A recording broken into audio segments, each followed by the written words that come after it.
Hello, friends. Thank you for being here with us on Karunamayi Holistic channel. And today we are here with Kimmana Nichols, who is an Ayurvedic expert and a holistic health practitioner. He has strong wisdom from ancient healing methodologies, not just Ayurveda, but like ancient Chinese healing traditions also, as well as naturopathy. He himself has had gone through several experiences with Ayurvedic healing in his own life. And he healed himself from fibromyalgia. And it's very amazing to read his story on his website, which I will share in the description. But the best thing is that while learning to deal with his own problem, he actually learned the entire philosophy of healing, of these ancient wisdom of healing. And he has now not only the wisdom, but he also has the talent of explaining this wisdom in very simple language to any lay person. And I have been watching his videos and been very impressed with the style of his teaching. And I definitely welcome him today on my channel for giving us more light on Ayurvedic wisdom. And he will be covering a very challenging topic today. So I hope everybody is going to find this video very valuable, because this is one of the topics that has confused me when I started learning Ayurveda, which is the concept of Rasa, Guna, Virya, and Vipaka, and prabhava in food and the drugs in Ayurveda. And of course, it's a lot of terms, but hold on, Kimmana is going to be explaining all of them in a lot of detail. And basically, he's going to give us light on why even the taste of the food is determining so many things about how it's going to react in our body and how we would respond to it, and how people of different doshas are going to respond to it differently. Plus, it's not just the taste, but it's also the aftertaste, which is vipaka, which is something that I've found very confusing, is what is aftertaste. And he's going to give us a lot of information about how the food that we eat or any herb we consume, because in Ayurveda, everything is a medicine. So any medicine you consume inside yourself, how is it actually going to act is determined by so many things. And how to make inferences out of that and how to understand that is very challenging. So this is a very challenging topic. So I'm welcome, Kimmana. Thank you so much for being here with us. And I welcome you, and I hope to learn a lot from you, and I hope all our viewers will learn a lot from you as well. So thanks a lot. Oh, my pleasure, Gauri. It's absolutely a pleasure and a privilege to be here and share such vast wisdom of Ayurveda with the world. I feel very privileged to do such a subject. And although Dravya Guna, substance medicine, can be a challenging subject, I think I'll be able to potentize it in a way that everyone could absorb it and make it quite useful, whether or not you're an Ayurvedic practitioner or you're just a home enthusiast trying to enhance your sensory laboratory so you can better guide your life. I'll be able to meet you at the right level there. Looking forward to that. So would you like me to start and explain a little process of how I would go through this Dravya Guna substance medicine? Yes, you could share your screen, and as you find comfortable, like if you want to come back and explain, and then you can stop sharing. So we can go back and forth. So I think any visuals will be very helpful, especially in such a complicated topic for any person who is understanding Ayurveda for the first time. I think this will be the most interesting interview I have ever had with any Ayurvedic practitioner, because it's a very, very interesting topic. Yeah, it absolutely fascinates me. I really, really enjoy it as well. So I'm happy to share it. So I will first just understanding that this is an introduction. So although it's an introduction, we're going to make it fairly complete in its understanding of Dravya gunas. So Dravya, also sometimes Drav, it should have an A on the end there. Dravya is a substance, any substance that we can interact with. And guna is a category. How do we put substances into specific categories? And by putting substances into categories, we can better understand how they might influence our body.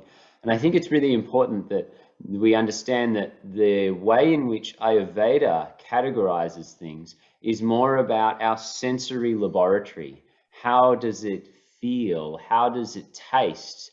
They're not looking for the lab results. They're looking for how can we as a human being interact with a new substance and therefore understand what it might do inside our physiology. And I think that's the beauty of learning this science, is that it's not just about intellectually remembering, oh, this food has that much protein in it, or that food's got lots of vitamin C.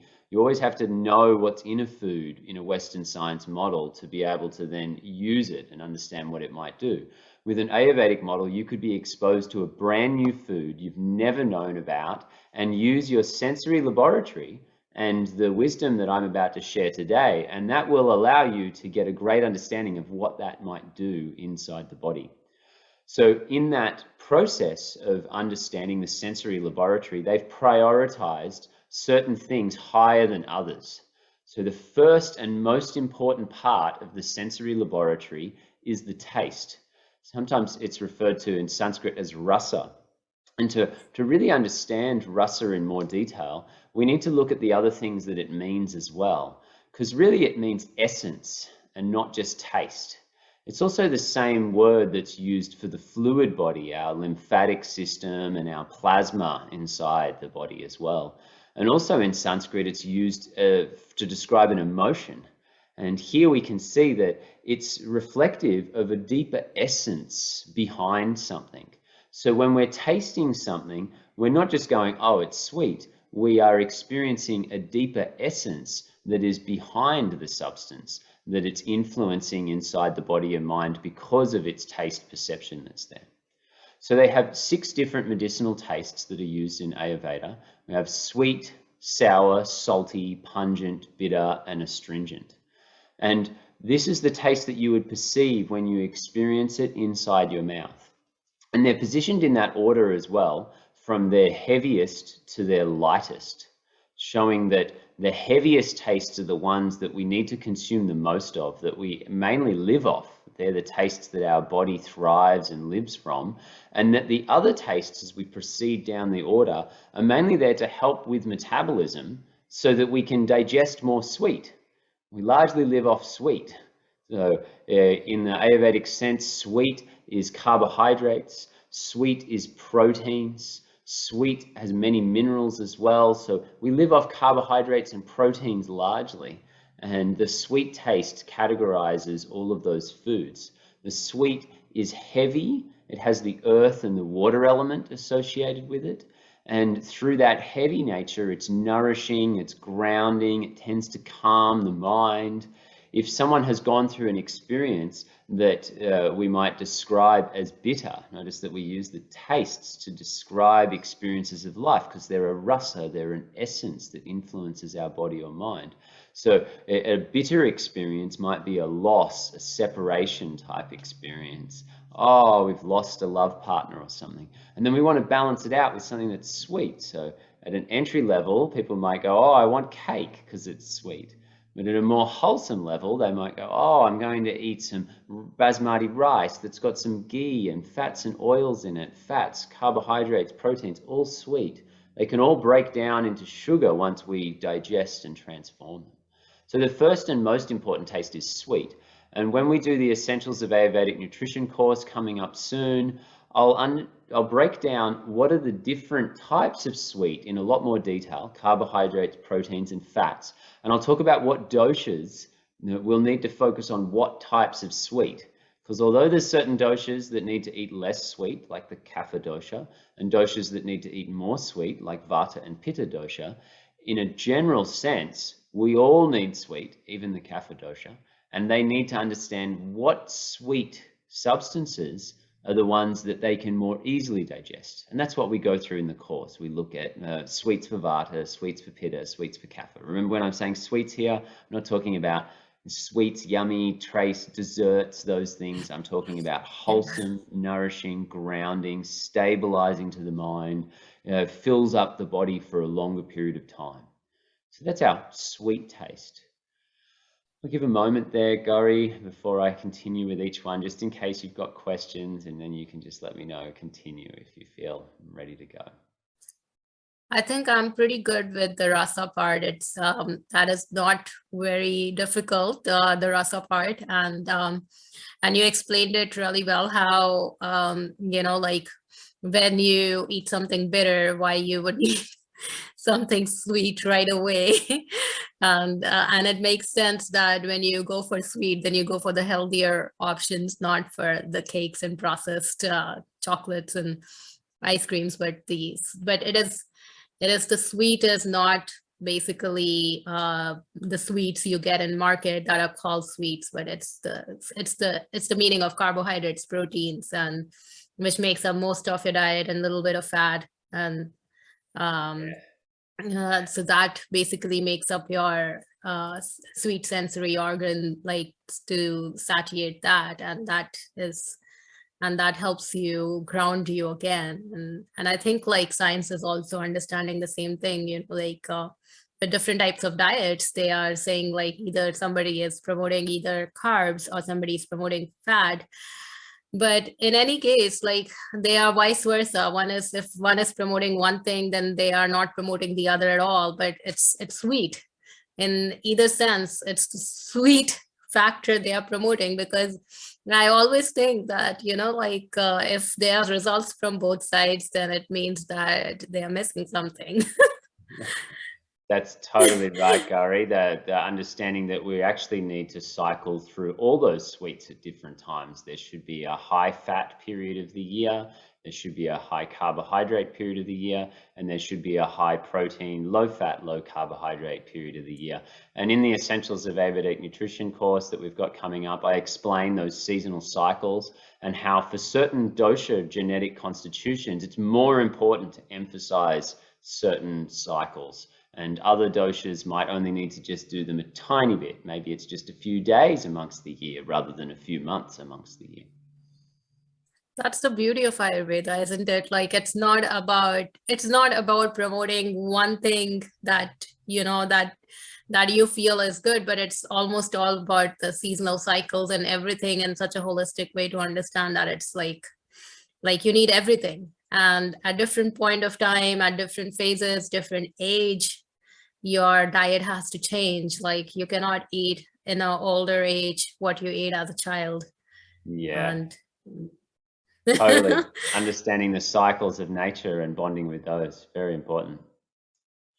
Yes. So I will continue with the rest of the tastes there. The sour taste, made up of fire and water, is the most common translation in there. Sometimes I think it's Sushruta Samhita. This is a classical text of Ayurveda. Also says fire and earth. And here we're looking at its relationship to fire, enhanced secretions, enhanced metabolism. And then the water and the earth is also nourishing. It helps to build up certain tissues of the body as well. It can sometimes aggravate pitta because of that fire heat nature that's similar to pitta that's there. And it can also sometimes aggravate kapha because of that nourishing, lubricating, building property. It tends to be one of the better tastes for vata, where it increases digestion and it enhances the nourishment and the building of the body.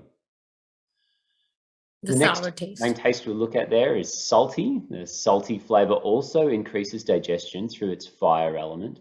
It's most commonly elements associated fire and earth, but just like Sushruta, he always has a few little exceptions around things. He does fire and water sometimes too.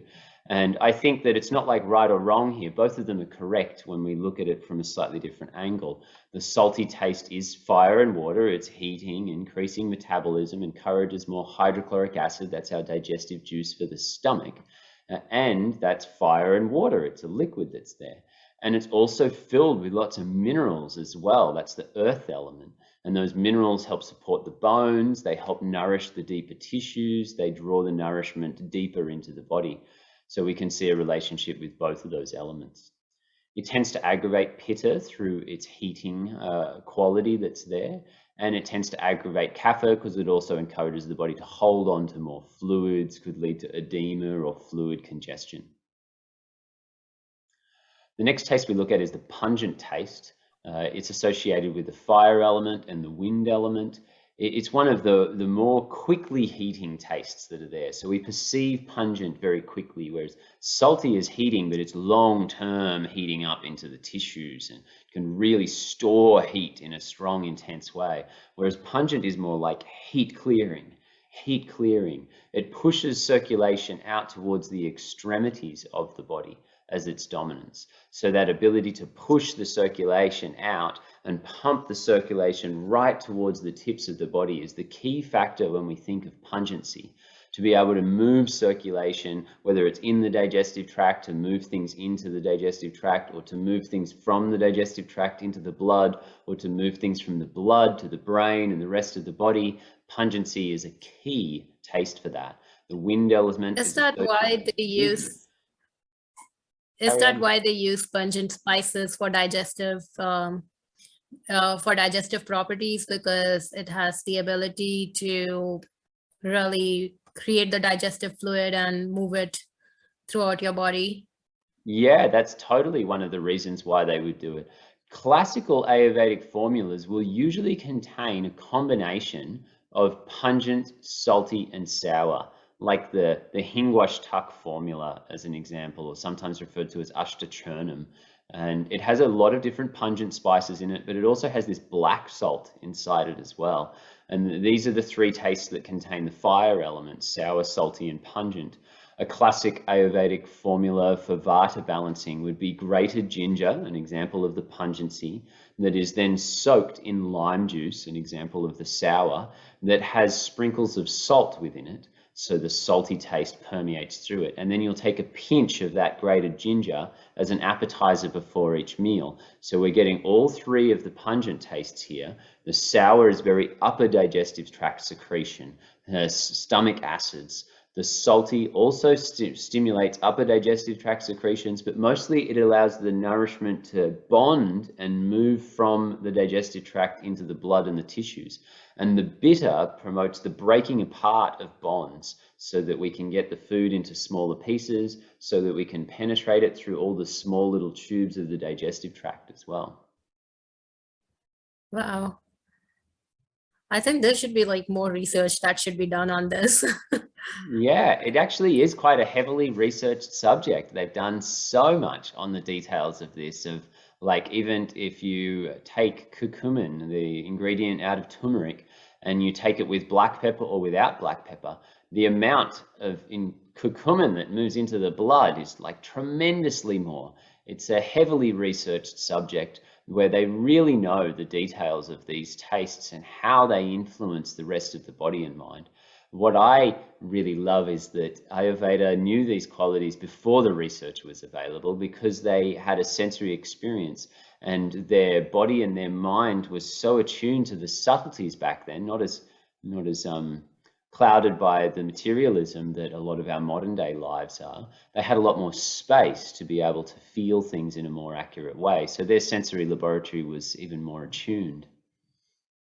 Yes, that is 100% true. That's 100% true. That's what I feel, is that a lot of what they have written, our sages, has come from direct intuition of seeing things the way they were.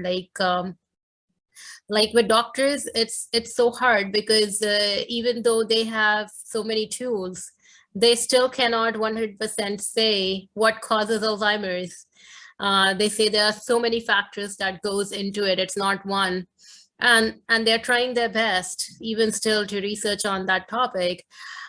But I definitely feel that our sages were so advanced because they were so away from any biases, because they had no material inclination. They They never started any organization, nothing like us. Like they were all so living a pure life that they were very attuned to their inner intuition to see things as it was, because all this thing that now scientists are researching and saying that it happens is written already. And that cannot be that, without tools they were able to see it, without having a clear pure conscience within. Yeah, absolutely. The clarity is what leads to the sattvic right information, the harmony.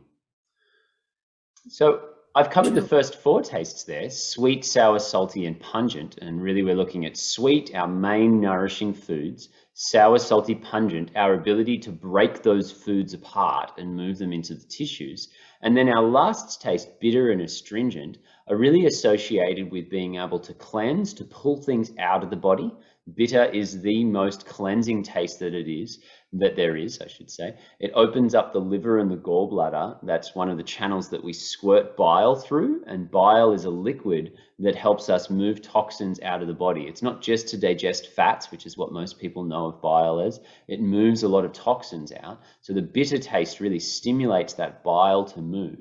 It encourages toxins to move down and outwards. We'll talk later on as we go through Dravya Guna about directions of movement, and bitter commonly moves downwards. And this action of moving down and out opens up the bowels, opens up urination, opens up the liver and the gallbladder so our toxins can move out. And it's associated with the wind element and the space element. It's the most tissue reducing taste. It's the only taste that has the space element in it. And this means that it won't build up, and people with a lot of vata should be very aware of how much bitter they use. It doesn't mean don't use bitter. Everyone needs a little bit, especially in our modern day lives. People have often avoided bitter too much, especially kitchens and commercial restaurants. Yet the amount of bitter that's needed is a very small amount for vata compared to kapha and pitta need a lot more bitter in their daily lives. Those wind and space elements are the same elements as vata, so very strongly associated with vata. And then our last But bitter taste, does not carry on. Sorry. That's okay. Bitter does not mean that anything that tastes a little bitter is going to increase, like is going to have a perfect bitter thing. Like it would have other gunas and things too that would determine, like spinach is a little bitter, or like some vegetables are a little bitter. But I am a kapha and vata, so I have to be careful with bitter, because I know that whenever I take neem leaves, I really aggravate my vata. I've had that problem like more than once now. So I know I cannot eat neem leaves. It's very like it is challenging for a vata person. But then there are other vegetables that I'm comfortable eating, but then I cook it with other things like ghee and like dal and all that stuff. So I'm sure that it's not just about bitter, but also the combination, or exactly everything. I think you'll come to it once you talk about gunas. That's and exactly various. right, Gauri. It's about like looking at the time where bitter could best come in for someone where vata, maybe an imbalance for them, is going to be where they're counterbalancing the natural qualities that the bitter could aggravate them in. Like if you took the neem as an example, it's going to be the cold and drying properties of neem that could aggravate vata easily. So then, like you've said, cooking a meal with a good amount of ghee would be lubricating and counterbalancing to the dry property that's very common in bitter that's there. Having cooked warm food, as you've said as well, making sure they were cooked vegetables, would counterbalance the cold properties that would common be with the bitter taste as well. So it's always having a look at the combinations, and an ideal meal should be a combination of all 6. And to some degree, it should dominate in the earlier ones towards the beginning of the meal, sweet, sour, salty, and then it should dominate in the pungent, bitter, and astringent towards the end of the meal. We have to say there a little side story. We're not talking about a digestive appetizer. That could be before the meal. That could be bit pungent, bitter. We're talking about a meal where you're starting to take the sweet taste.